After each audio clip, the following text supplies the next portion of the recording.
гайхамшигтай бүтээгч бурхан минь таньда үнэхээр их талархлаа. Яагаад гэвэл бидний толгой та нарын толгой дээр ширхэг үс чинь хүртэл тоологдсон байна гэж. Бурхан ингэж биднийг цаг ямагт хайрлж байдаг. Үнэхээр гайхалтай бурхан та. Үнэхээр агуу гайхалтай. Тэгээд танд алдар магтаалыг өргөж залбирах тусам бидний бие маань эрүүлжиж ухаан маань сарвал болж үнэхээр аз жаргалыг бид өөртөө авч байдаг. Тэгэхээр таны сэтгэл хаана түүнд таны бие тэнд байна гэсэн. За монголчууд ингэдэг ч нөгөө сэтгэлийг нь эзэмдсэн байхад биеийг хайчих вэ гэсэн ийм зүйл хэлж идэг монголчууд. Энэ бас асармаа монголчууд ийм сэтгэлийг нь эзэмдсэн байхад биеийг хаадах вэ гэж идэг. Энэ үнэхээр агуу тийм юм. Тэгэхээр энэ үг чинь Бурхны үг баг. Тэгээ монголчууд дээр үеэсээр бол энэ мөргөл хөхтөн гэртээ мөрөгдөг тийм арт түмэн байсан шүү дээ. Тэгэхээр энэ бол Библиэлд бас байгаа. За тэгээд энэ ойгод бид нар энд эд баялагч нь хаана байна? Зүрх сэтгэл чинь тэнд байх болно гэж. Тэгэхээр бидний эд баялаг маань чухам юу байх юм бэ гэдэг маань их чухал асуудал болоод ирж байгаа. За энийг ямар хоёр талаас ярих гэдэг нь гэхээр тэгэхээр энэ философи төр ийм асуулт байдаг ч матери анхдагч уу эсвэл ухамсар анхдагч уу гэж. За тэгэхээр яг энэний хаанаас нь эхэлж харж байгаагаараа чи тодорхойлох. Тэгэхээр чиний эд баялаг гэж юу хэлээд вэ гэхээр эд баялаг чинь чинийх материалыг эд зүйлс байгаа мó эсвэл чи оюун санааг нөгөө чухалчилдаг хүн гэдгээс нөө дахиад анхдагч уу өндөг анхдагч уу гэдэг энэ логикийн асуудал байдаг шүү дээ. Тэгвэл эн чинь Библиэд өөрөө ийм үг баг. Эд баялагч нь хаана зүрх сэтгэл чинь тэнд гэж. Тэгэхээр материалыг эд зүйлстэй чухалчилдаг хүмүүс бол одоо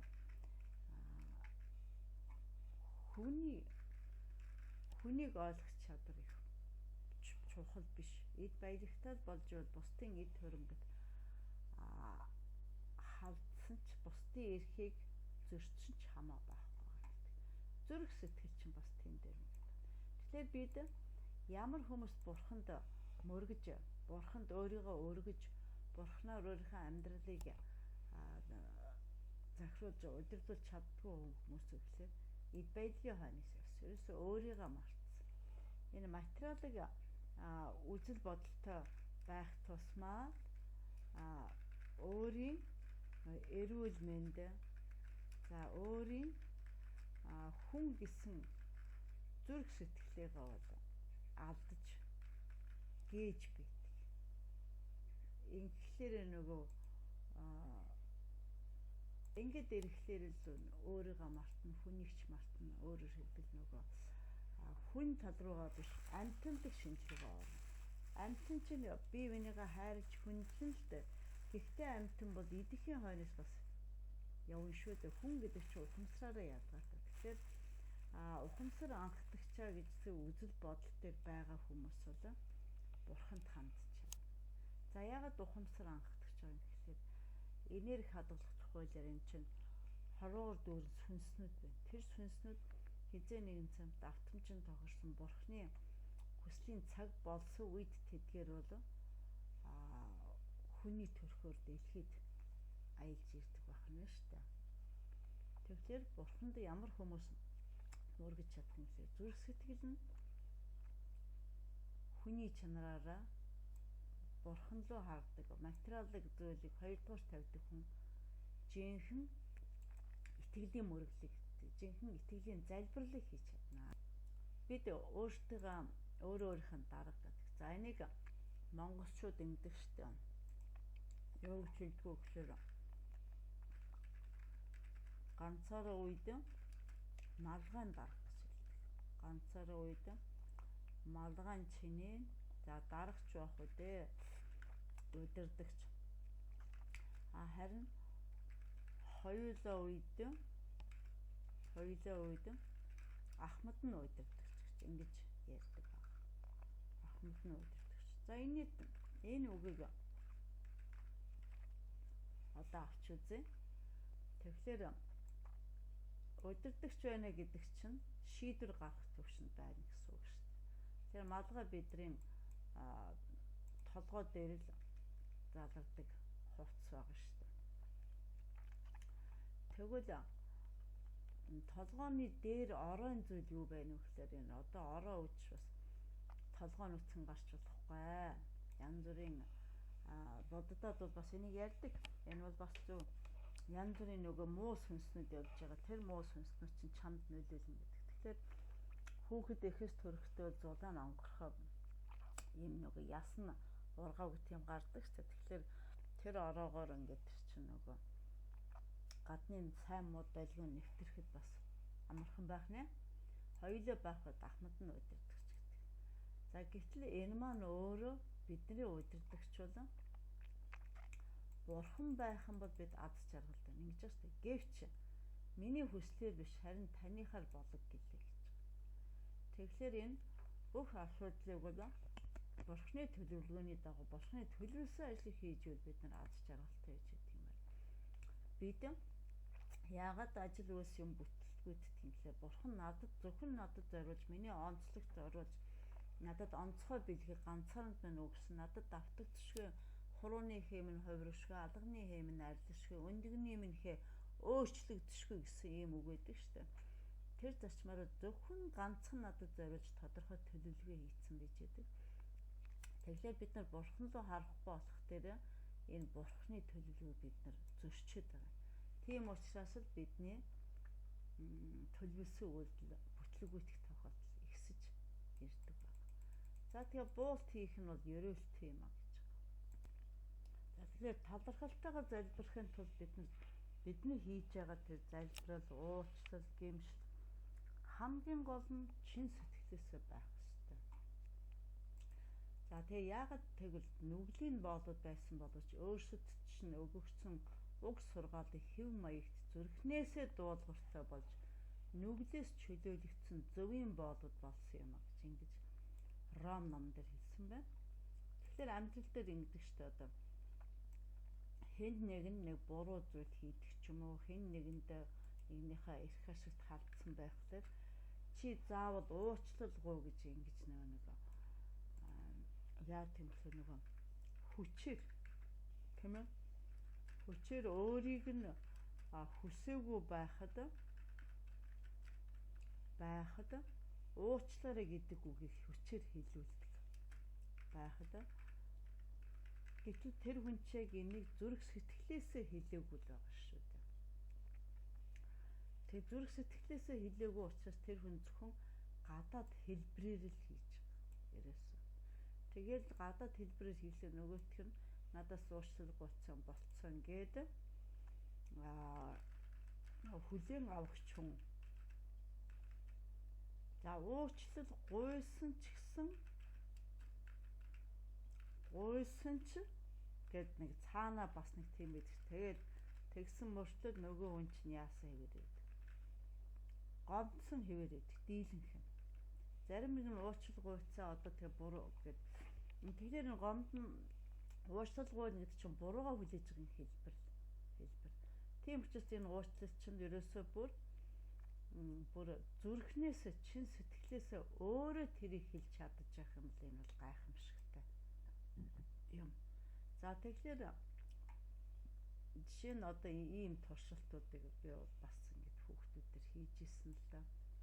Чамаа гомдоосон бас дахиад чам таалагддгүй хүний тоогоор чи нэг жижиг чулуу аваарай гэсэн чинь зарим нь өстой одоо тэргээ тоолоод өстой хоёр гартаа багтахгүйгээр маш их чулуу авдаг. Тэгээ намайг ийм олбон гомдоодаг. Тэгээ ийм болоо надад таалагдгүй тэр угаасаа тийм угаасаа ийм гэдэг ингэж ярьдаг. Гэтэл энийг нөгөө өнцгөөс нь ингэж харж уншиж одоо энэ хүний зүрх сэтгэлийг хүн чанарын судлах юм бол энэ бол үнэхээр хэнийг ч уучлалгүй өөрөө маш их тийм хатуу сэтгэлтэй, зөөлрөөгүй зүрх сэтгэлтэй дандаа өөрийгөө бие дээрээ төвлөрсөн хүний шинж байж идэг. Тийм учраас уучлал гуйна гэдэг чинь хэн нэгнээр шахаж шаардуулахгүйгээр өөрөө уучлал гуйж явах юм бол энэ бол бас нэг залбирал, талархалтай залбирлын нэг хэлбэр. Шалтгаан нь энэ хүн өөрөө ойлгож, өөрөө зүрх сэтгэлээсээ энийг хийж байгаа учраас тийм болно. Тэгээ өрөвч сэтгэл гэдэг чинь энэний цаана юу гэж байгаа юм гэхээр бусдыг өөрийн адил чи хайрлах хэрэгтэй. Өөрөөр хэлбэл чи хүмүүс намайг зодоосой, хүмүүс намаа миний эрхийг зөрчөөсэй, хүмүүс надаас ингээ холдоод намайг ганцаардуулаасай, надад дандаа амтгүй хоолч юм уу, тийм өмнө байгаас гэж хүн хэзээ ч боддоггүй байхгүй юу. Би бусдаас илүү байна, би бусдаас царайлаг гэдэг ч юм уу. Энэ хүн миний эрхэд халдах ёсгүй, энэ миний өмнө шийдвэр гаргах ёсгүй гэж боддог.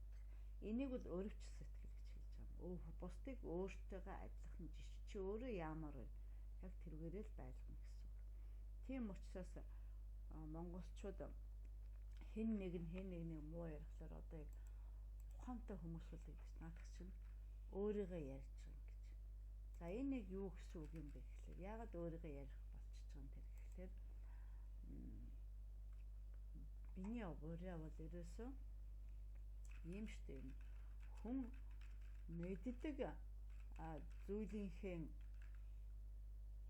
зүйлийнхээ талаар ярьдаг. Тэгээд чаддаг үйлдэлээ хийдэг. Одоо ажил хийсэн ч гэсэн чаддгийгаа л хийн, чаддгүй хийх. Тэгэхээр энэ хүн юу ярьж байна гэдгээр тэр хүний хандлага, харилцаа, дотоод хүн энергийн төвшин бол тодорхойлогдож байдаг. Би ингэж боддог. Тэгэхээр өөрийгөө бурханд тааламжтайгаар өргөх гэж. Бурханд тааламжтай өргөнө гэдэг чинь нэгд бурхан намайг бүтээсэн учраас миний өмнө шийдвэр гарах эрх ганцхан бурханд л байгаа. Түүнээс биш миний аав, ээж, эцэг их тэгээд чиний ах дүү нар, чиний хань ижил чиний өмнө шийдвэр гарах эрхгүй. Гагцхүү бурхан биднийг бүтээсэн учраас бурхан бидний өмнөөс шийдвэр гаргах ёстой. Тэгвэл мэддэг зүйлийн талаар ярьж яана гэдэг чинь за энэ хүн нэг ийм шинжийн юутай юм байна, тийм ээ?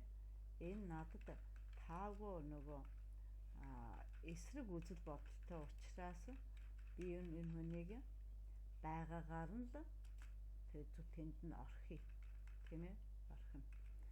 Түүнээс биш би тэр хүнийг би шүүмжлэх эрх байхгүй. Яагаад гэвэл 1000 шүүмжилсэн тэр чинь зөвхөн миний хувийн үзэл бодол, тэр хүний талаар ярьж байгаа миний хувийн үзэл болохоос биш тэр хүнийг бурхан бүтээсэн байхад бурханы зорилт нь өөрөө тийм байсан байж болно шүү дээ. Тийм учраас энэ талархалтай залбирлын нэг хэсэг нь хүн болгоныг ижил тэгшээр авч үзнэ гэдэг чинь одоо хэцүү шүү дээ. Чинь монголчуудад одоо за энэ хундагтай архаа гүйцэл уусах учраас чи заавал уух ёстой. За эхлээд заавал хүн болгон 3 хундаг уу. Энэ амар тийм тулгалт хүчирхийлэл. Энэний эсрэг залбирал байх ёстой. За энэ хүн тааваараа нэг хундаг арх уун уу эсвэл уухгүй ёслоо дөнгөрнө. Тэр тухайн хүний сонголт. Тэгэхээр энэ хүнийг байгаагаар нь ойлгож өөрийн үзэл бодлоо тулгахгүй байх чинь бас энэ зөв залбирал. Өөрийнхөө үзэл бодлыг тулгахгүй байх чинь зөв залбирал. Тэгэхээр энэ бол бурхан тааламжтай залбирал. Бурханд тааламжтай өргөж байгаа мөргөд өөрийгөө цөм болгоо, өөрийгөө өргөх гэсэн шүү дээ. Тэгэхээр өөрийгөө өргөнө гэдэг чинь за энэ хүнтэй би тохирохгүй юм байна. Тэгэхээр бит хоёр одоо нэг багт хуваарлагдсан байвал хэрхэн яахыг бурхан нь та шийдвэр гаргаж өгөөч. Энэ хүнтэй эргээр харилцах чадварыг надад өгөөч гэж ингэж чи бодож чадаж байвал энэ бол ариун болно.